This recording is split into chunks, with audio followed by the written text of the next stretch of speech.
Okay, so today let's talk about the concept of stakeholders and the very closely related concept of responsibility. And these are important things to keep in the back of your mind as a policymaker.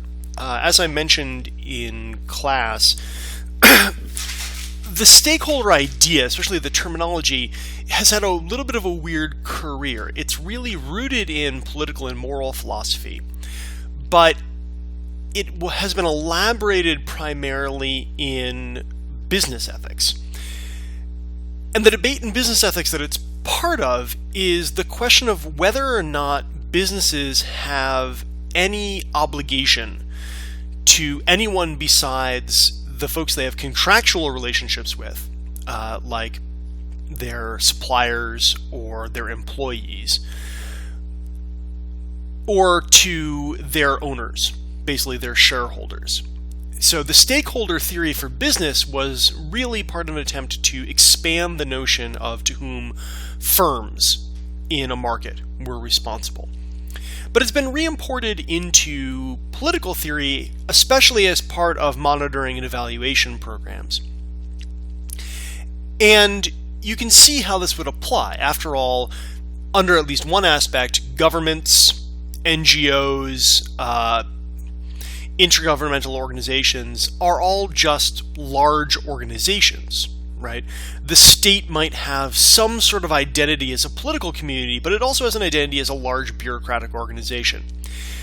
So, as a part of a policy organization, government, NGO, whatever, there's a question about who you're responsible to.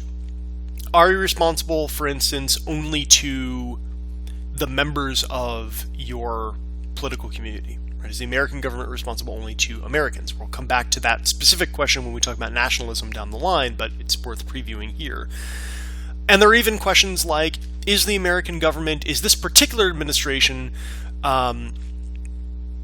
beholden only to people who supported it? Right? There's been debate about that, right? Should President Obama, for instance, govern in the interests of everyone in America? Or is he bound only to govern in the interests of the people who elected him?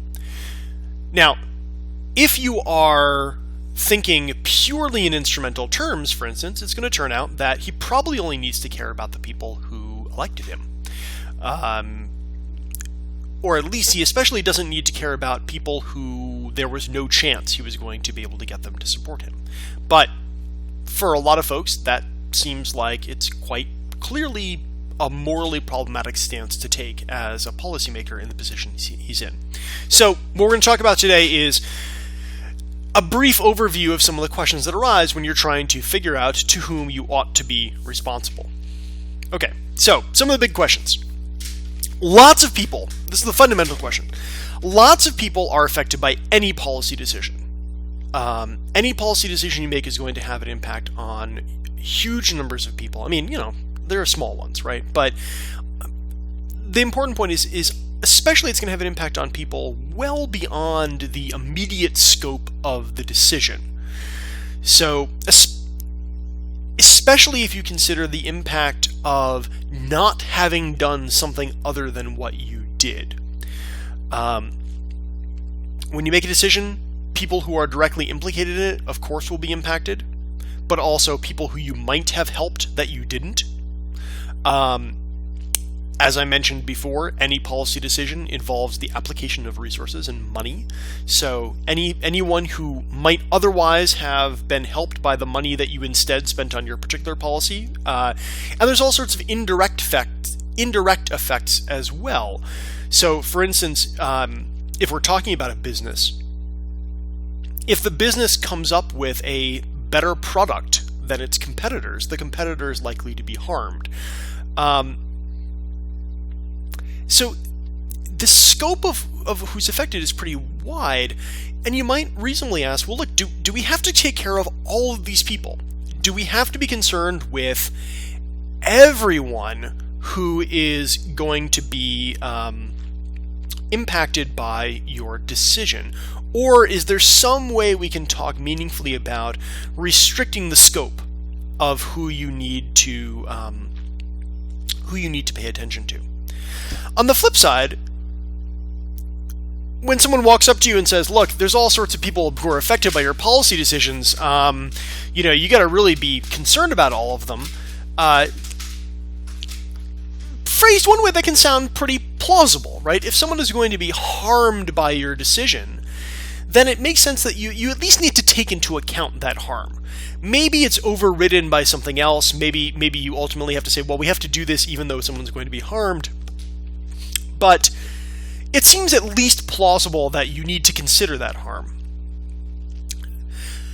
But once you realize how broad a scope that's potentially opening you up to, one position that people might have is to flip this around and say, look, lots of people are affected by any decision I make.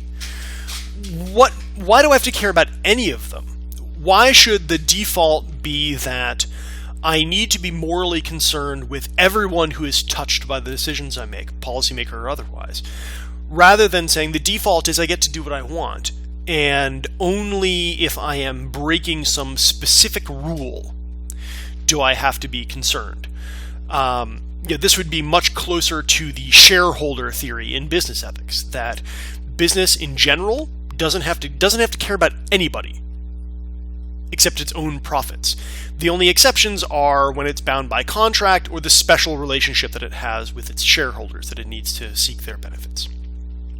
Policy-wise, the equivalent would be to say something like, look, if you're part of an organization, you follow the rules of your job, and the only people you care about the impact on when you're making policy decisions are the ones that the rules tell you have to care about.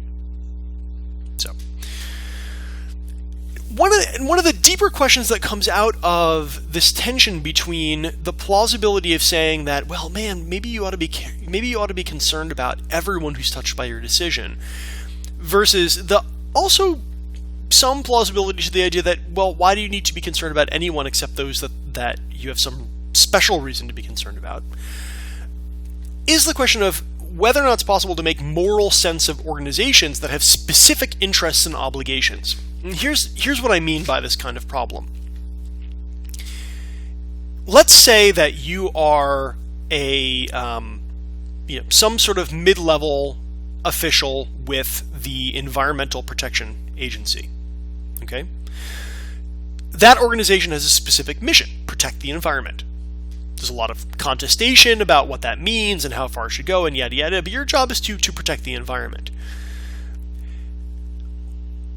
Of course, when you take action to protect the environment, this may have good or bad effects on other people, right? If you, in your capacity as someone with the EPA, are in the process, you're part of the process of writing regulations on some kind of a chemical. So take something that's been in the news a lot recently. Take something like fracking, right?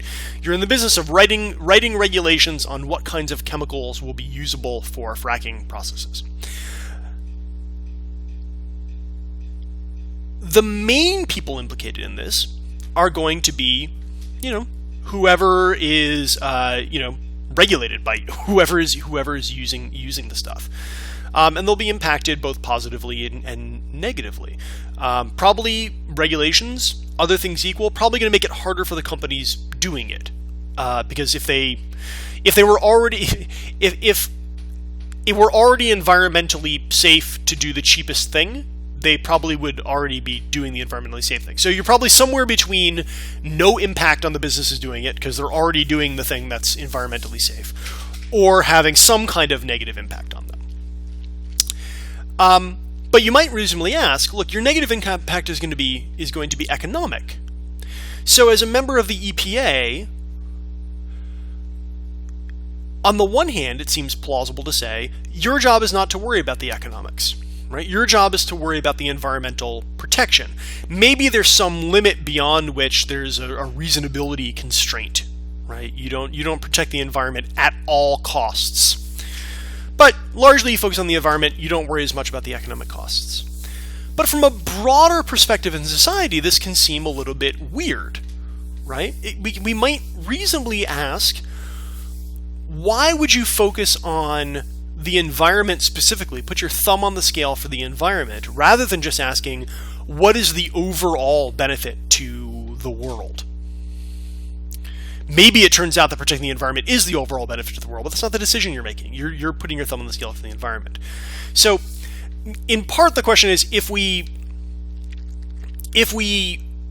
are attracted to a view whereby everyone who's affected is someone that you're responsible to, then it can be difficult to make sense out of organizations like whether it's the EPA or the Chamber of Commerce, the Department of Defense, or the United Nations or whatever, that have some specific special interest.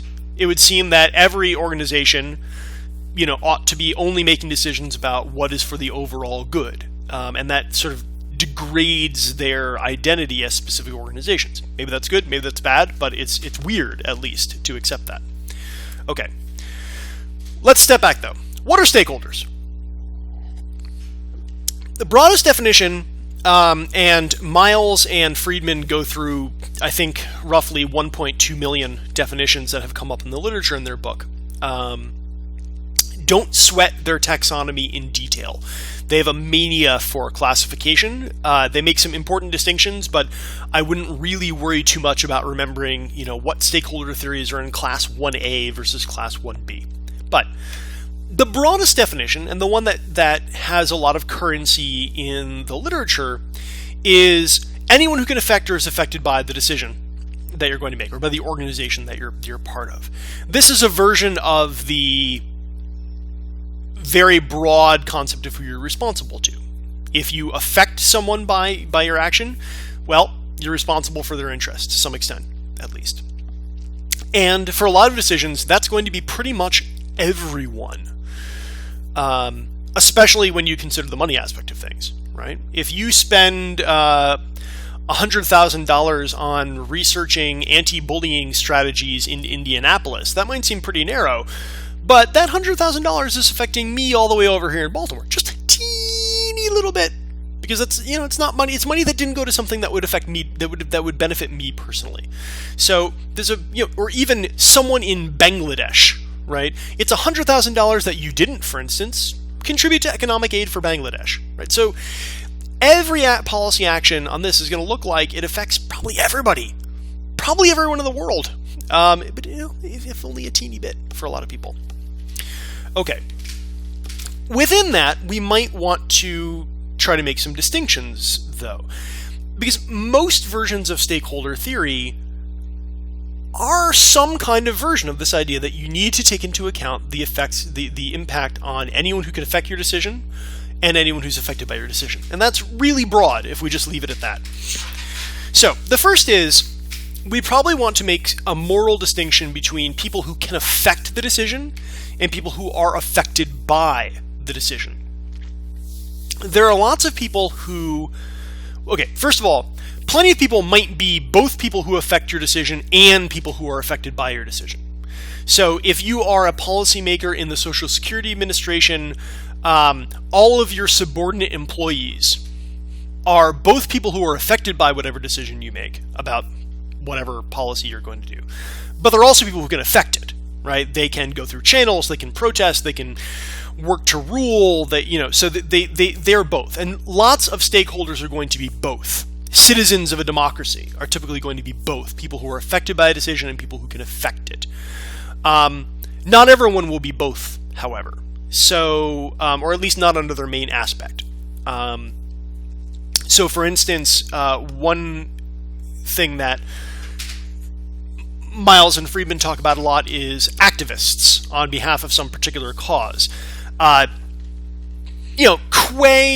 citizen of the country, activists are affected by your decisions, though possibly in relatively minor ways compared to their activism.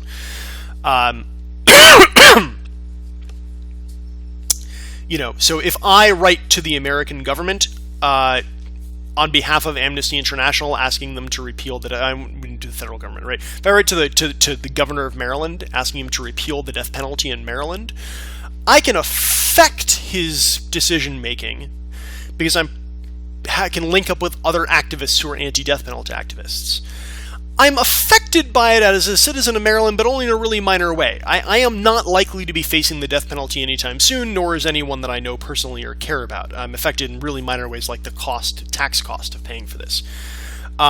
So it may make sense to make a distinction between people like me on the death penalty, where I can affect the death penalty, but I'm not really very much affected by it. Versus, on the other hand, there are some people who are affected by a decision but can't really affect it in any direct and substantial way. So, for instance, the people of Yemen are affected by U.S. decisions about our drone strike program there, but they have a really limited ability to affect it. We can more or less carry out our program without a lot of reference to what the people of Yemen think about it, at least in terms of, morally we maybe ought to, right? So we might want to make a moral distinction here. The people who can affect your decision are stakeholders in a primarily instrumental sense. You need to concern yourself with them primarily because you may not be able to do what you want to do if they decide to block you. But stakeholders in the passive sense, ones who are affected by your decision, are the ones that seem to have the stronger moral claim. They're the ones whose interests will be harmed or helped by your decision. And it seems like, prima facie, we ought to at least think about what's going to happen to them, unless we have some reason to think that we don't have to think about it. Okay. So, morally speaking, except insofar as it might be morally right for you to make your policy happen, the stakeholders you're probably going to be focused on more are the ones who are affected by your decision. A second cut of the question is the question of whether all interests are legitimate. There are plenty of people who are affected by a decision, even, who we may not think intuitively that you morally need to care about.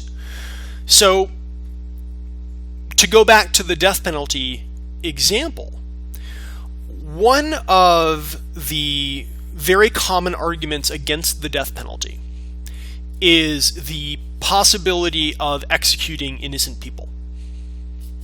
Most people, even folks who are pro-death penalty probably at least recognize the force of this concern. They may think that it's not a big enough concern to get rid of it or whatever, but most people are going to say, yeah, that's wrong.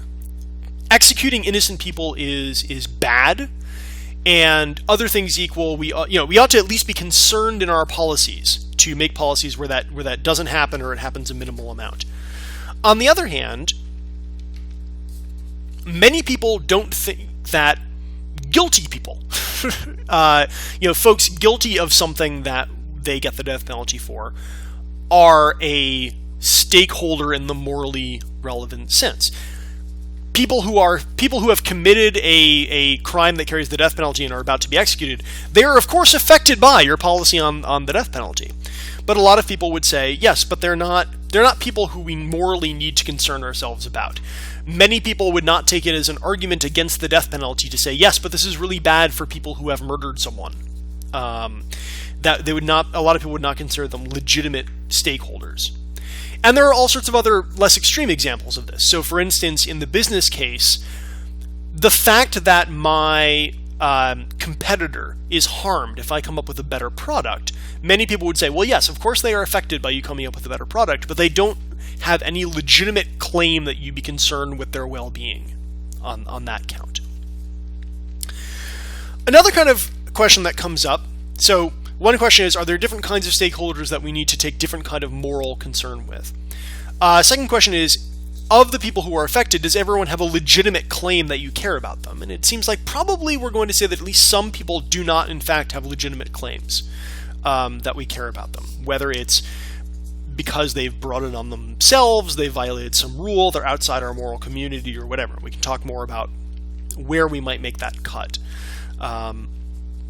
Another one that is sort of an interesting one is the question of what kinds of things can be stakeholders. This especially comes up for environmental justice, right? We have a question about do we care about animals because animals have interests and are legitimate stakeholders? Or do we care about animals only because what happens to animals affects people? Similar with other kinds of things, right? Do we care about the atmosphere because it's bad to pollute and destroy the atmosphere? Or do we care about the atmosphere only insofar as it affects people?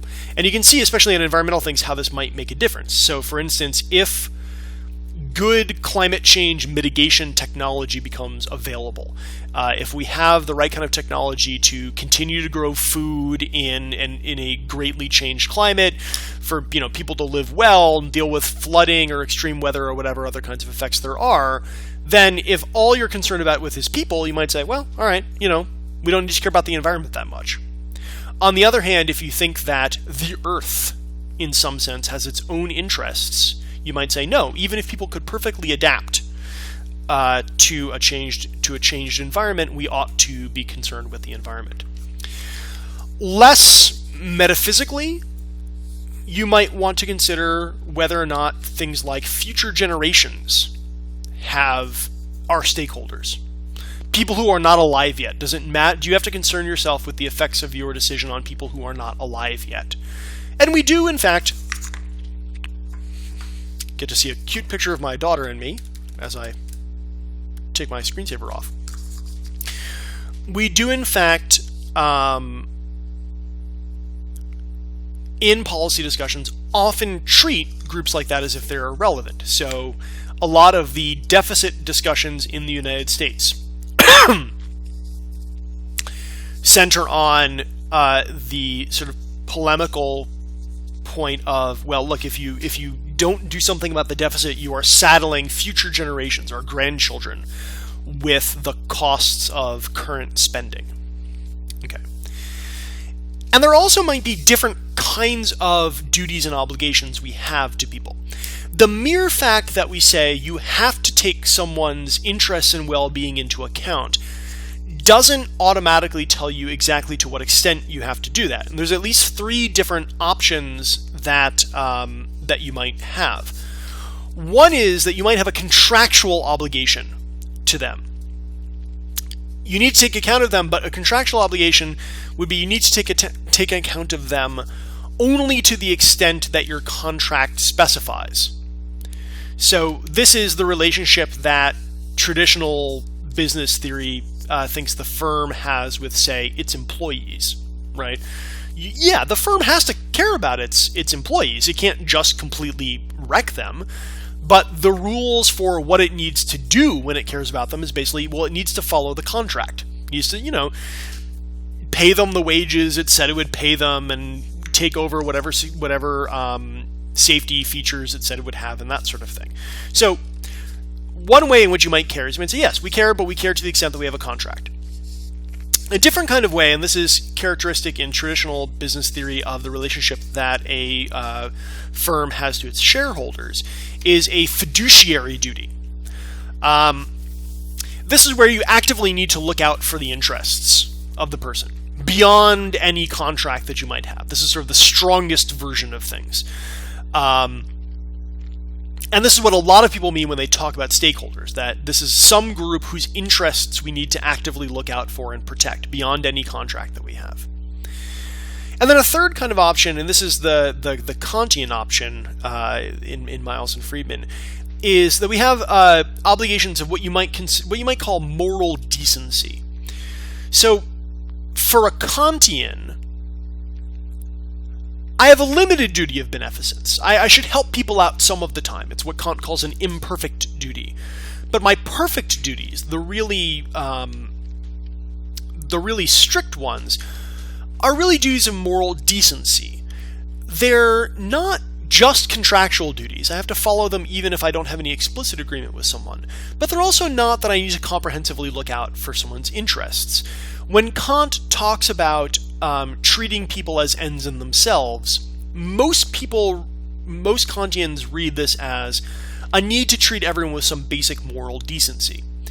Now, this, for instance, is why a couple of the writers that Miles and Friedman talk about think that Kantianism is clearly compatible with market capitalism.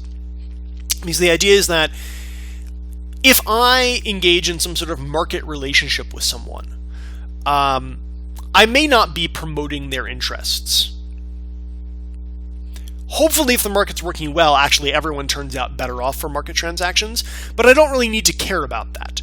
That's something, if they're making a bad deal, because people in the real world have imperfect information and that sort of thing, I don't necessarily need to stop them from doing that.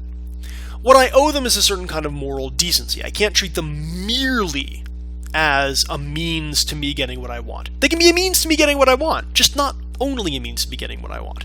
So I need to, for instance, not defraud them, not use violence against them, but also things like treat them with respect, not demean them. Be concerned with the fact that they're able to act freely when they're making decisions with me. Basically, treat them like people, in addition to whatever else I'm doing. But that might be compatible with harming them in some ways, especially in a situation like policy, where there might be certain kinds of zero-sum conflicts. I either get the policy I want or you get the policy you want. We can't split the difference. We're not going to both be benefited. This kind of view of how I need to take your interests into account might be relatively minimal. I might just say, look, I've got to play fair and I've got to treat you decently. I can't win the election and then gloat and demean you. But, that's all I need to do. Pardon me.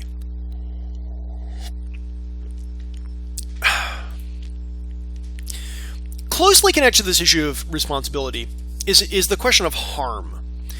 We've sort of glossed over this so far, but it's worth talking about in detail a little bit. Especially in politics, in policy circles. One very plausible and often bandied about argument for where the limits of our responsibilities are is that it ends with harm. Especially when we're talking about governments, it's very common to say that, look, the government's basic job is to prevent people from harming each other. And this is both a statement of what kinds of responsibilities it has, and also where the limits of its power stand. You can see how these go hand in hand. If you think that the government is responsible for promoting everyone's interests in some kind of equitable fashion, this is both a very expansive role for government in terms of its responsibilities and obligations, but it's also a very expansive role for government in terms of its powers. You can't have a government that can comprehensively promote people's interests unless it has quite a lot of power to intervene in society. So, on one side of the spectrum, there are theories of our responsibilities to each other that have this form. Gooden's argument, for instance, is a very wide principle. For Gooden, we are not responsible for promoting the overall interests of everyone. That's a utilitarian theory. We're going to get to that in a couple weeks. But it's very wide in that we're responsible for protecting the interests of everyone who is vulnerable to us. And vulnerability is basically a situation in which I have the power to prevent some harm to you. And this could either be because I am the inflictor of that harm and I could stop, or it's because you're under some other kind of threat that has nothing to do with me, but I have the power to step in. And of course, policy actors will often have outsized amounts of power to step in, and so lots of people will be vulnerable to them. Think about it. States are extremely powerful organizations, so most of us are radically vulnerable to the state that we live under. Both in the sense that, if the state decided tomorrow that it wanted to come and kill you, probably it could. And in the sense that lots of things that are going poorly in your life, a state could conceivably step in and fix. At least in the short term, right? We can argue about, does this have long-term bad effects and whatever, but, if you are poor, the state could give you money, and fix that at least immediately. So many people are vulnerable to the state. As a result, states have pretty wide-ranging... if you have this kind of view about what kind of obligations to prevent harm that people have, states are going to have pretty wide-ranging powers. And as a policy actor, you're going to have pretty wide-ranging responsibilities.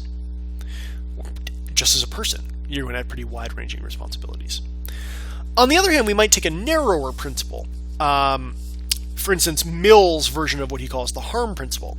So Mill recognized that if you just take as intuitive the idea that your freedom to do what you like ends when it harms someone else, this is actually likely to expand greatly, because it's on the face of it, it implies something like it potentially implies something like Gooden's view. There are lots of people who are affected by your actions, possibly harmed in all sorts of ways, and so it sounds pretty good, especially to Americans, I suspect. Mill was British, of course, but especially to Americans, it sounds pretty good to say we all should have lots of personal freedom, but at least the quip that I always heard was, my freedom to swing my arms ends at the end of your nose, right?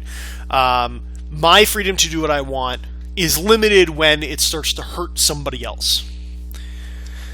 The problem with, this sounds really intuitive. The problem with leaving it there is it actually doesn't on its own have the implication that people want, right? The implication that people want this to have is that mostly I get to live my life, and the government can't interfere, and I don't have a responsibility to worry about other people, if I don't feel like it, unless I'm harming them.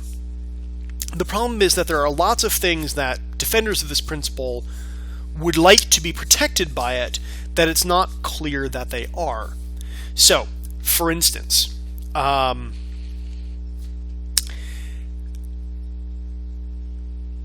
if I am a racist and I see an interracial couple holding hands, it makes me feel bad.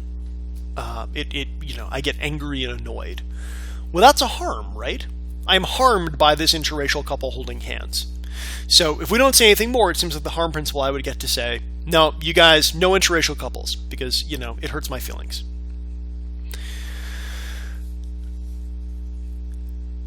So there are plenty of examples like that Mill already thought, all right, clearly this is not what we want. Clearly what we intuitively want is a society where whatever I mean by harm, I mean something other than that people don't like what you're doing. Otherwise, the harm principle transforms into exactly what we don't want, which is a you can't do anything that anybody doesn't like principle.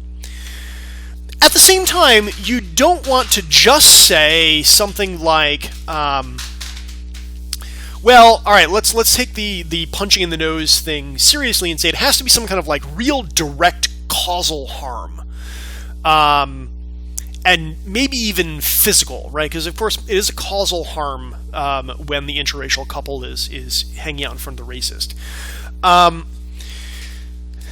Because there are some cases that we do want to fit in there, right? So if I spend all of my money on Bad Religion albums and don't feed my daughter, she's 4, she can't fend for herself, right? Don't feed my daughter and she starves to death. Mill wants to say, okay, well that is probably, any plausible theory, we want that to count as something wrong that I did by not feeding my daughter.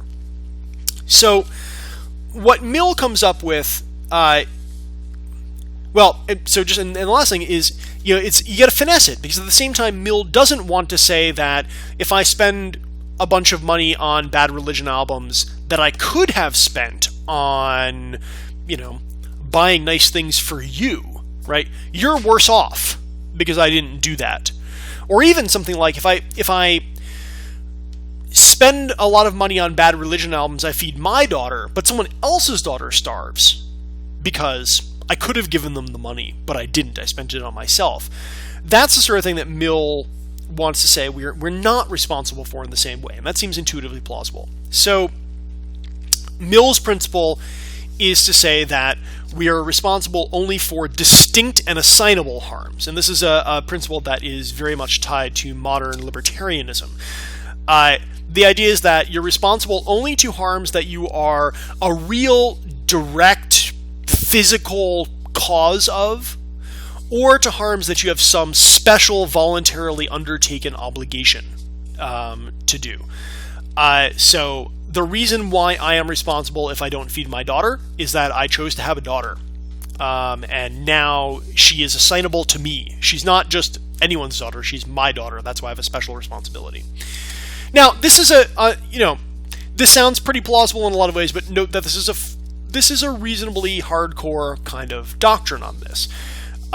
So, for instance, during the healthcare debates in the U.S., one of the things that came up was that we actually already pay for a lot of healthcare publicly, not just through things like the VA and Medicaid, but indigent folks who can't pay in most places in the United States. Actually, this is federal, I think, so it works out differently in most places. But they're covered under a thing called EMTALA, which, in a nutshell, requires emergency rooms to treat them if they show up, even if they can't pay. And ultimately, again, states work out exactly how this gets paid for differently, but ultimately it comes back to some combination of the taxpayers and the and other people with insurance. The costs get passed on. On a million kind of view, you wouldn't do that. On a million kind of view, I am not distinctly and assignably responsible for a random poor person in Baltimore showing up the emergency room. And so it does not make moral sense to require me to pay for the fact that that they have needed help. If I spend my money on Bad Religion albums instead of on helping the poor get medical care, that should be perfectly fine. And by extension, the government should not be able to compel me to pay for that. So this is why I said it's a very libertarian kind of view. You will recognize this view about emergency rooms as the "let them die" principle from some of the debates. Some of the libertarian voices in the debates over healthcare said, "Yeah, well, it's bad that we are already federally paying for people like this, or paying as a community for people like this. If someone can't pay and they show up at the emergency room, hey, then they shouldn't get medical care." And that's a very million kind of view. Okay. When you extend this to yourself as a policymaker, this would be the kind of view that says, look, unless it is written in your regulations somewhere that you need to take someone to account when you're making the policy, then, you don't have to. One special consideration we might adduce here, and this is associated particularly with the sort of feminist and postmodernist views of stakeholders that Mills and Friedman discuss, is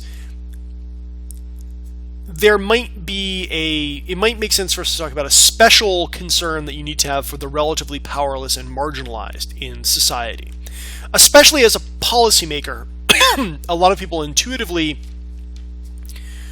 have some attraction to the idea that the government, the policymakers, have a special obligation to people in society who don't have a lot of other ways to get their interests met. People who are poor, people who are sick, people who are disabled, people who are members of oppressed minorities or whatever, precisely because they don't have a lot of other opportunities to pursue their own interests. If the government doesn't help me out, I'm a relatively affluent white guy. I'm going to be able to help myself out pretty well. But there are a lot of people who are not in the same kind of position. So, something to keep in mind when you're thinking about whose harm you need to consider. And Gooden's principle is very much in line. Gooden's principle would imply a special emphasis on the weaker, because they are the ones who you as a policymaker are likely to be the only person in a position to help. They may not be able to help themselves quite as easily.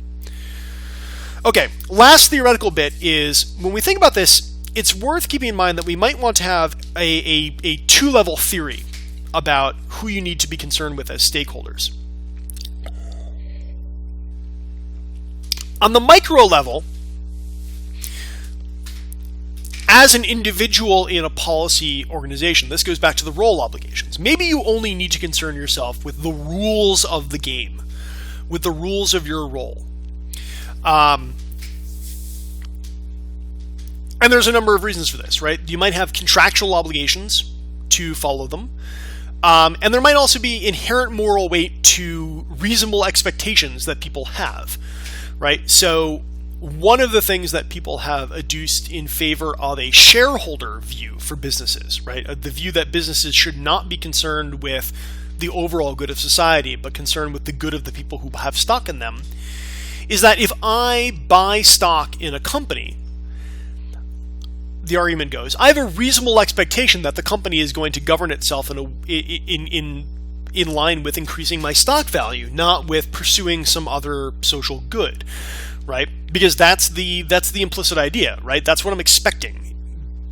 Even if it's not maybe the best way of organizing society, it's the way of organizing society now.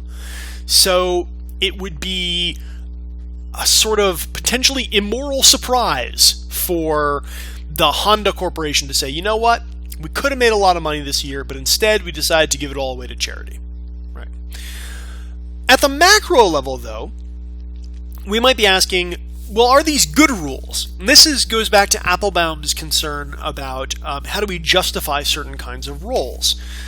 So at the macro level, when you're concerned about stakeholders, you might really be asking a question not so much about what should any individual person in an institution care about, but what's the social benefit of having an institution that is set up like this? Why do we have states or NGOs, and should we have things that look like this? Does it make moral sense for us to have these?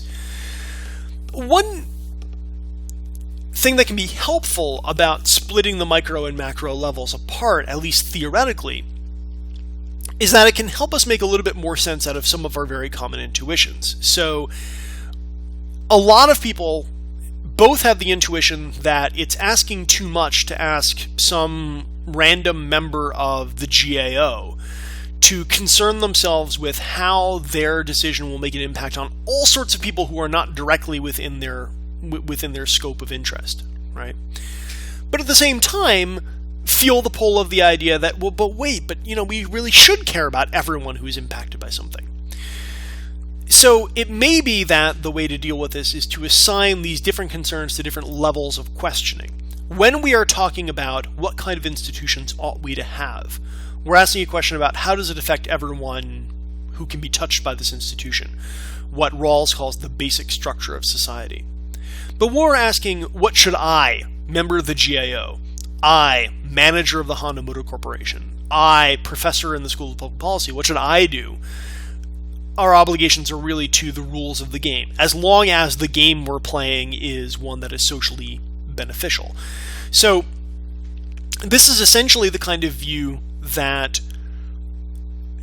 some defenders of a shareholder model for businesses have taken. So Milton Friedman, who we will return to, famously argued that the only social responsibility of business was to increase its profits. Now, whatever you think of the merits of his theory, it was not based on... Milton Friedman was not Ayn Rand, right? Milton Friedman was not saying, ha ha ha, I do not care about poor people, and therefore businesses shouldn't care about them because, who cares about the poor, right? His position was very much more based on Adam Smith's invisible hand, right? His position was very much more based on the idea that if we ask corporations to care about all sorts of things besides making profits, well, that's just going to mess things up.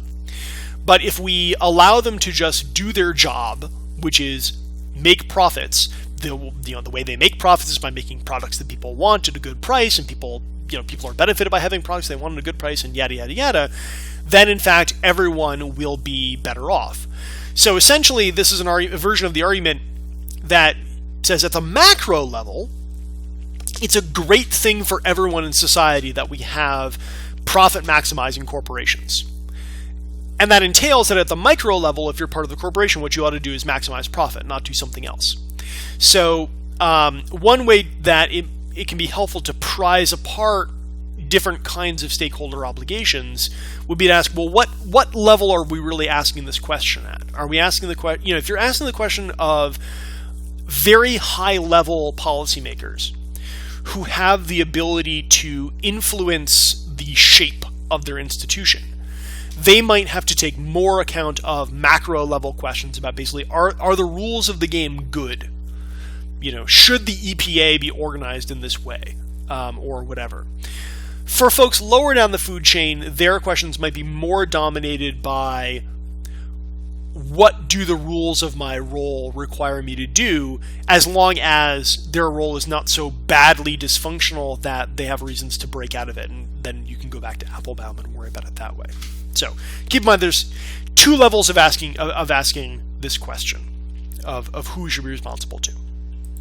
All right, so to sum up, the whole reason we want to worry about stakeholders is that there's a prima facie, just means on the face of it, moral concern for anyone affected by a policy action, but it seems like we might reasonably want to restrict the scope of who we have to care about in various ways. And so there's questions about, of the people who are affected by your action, who do you need to care about? Whose interests really are your responsibility to deal with, not just interests that are affected. We may need to account for different kinds of stakeholders in different ways. There may be, when you're analyzing stakeholders, you should maybe think, are these people important primarily because they can block what I'm doing, or are they important primarily because they are affected by it and they're the kind of person who I'm responsible for affecting? And then ask, well, what kind of responsibility do I have to them? Do I have a contractual responsibility that's exhausted by the contract? Do I have a fiduciary responsibility? Do I have to look out for their interests in general? Or do I have some responsibility of basic moral decency? Maybe I don't have to promote their interests, but I need to not horribly stomp all over their interests. I need to treat them as a fellow human being, that there are certain limits on what I can do to them. And who the legitimate stakeholders are and what kinds of responsibilities you take yourself to have to them is often going to be a function of what you take to be the point and nature of the institution that you are involved with. And that brings us back to some of the larger questions in Applebaum about whether there are good and bad roles to have, and will bring us forward ultimately to broader questions of democracy and democratic organization. Okay.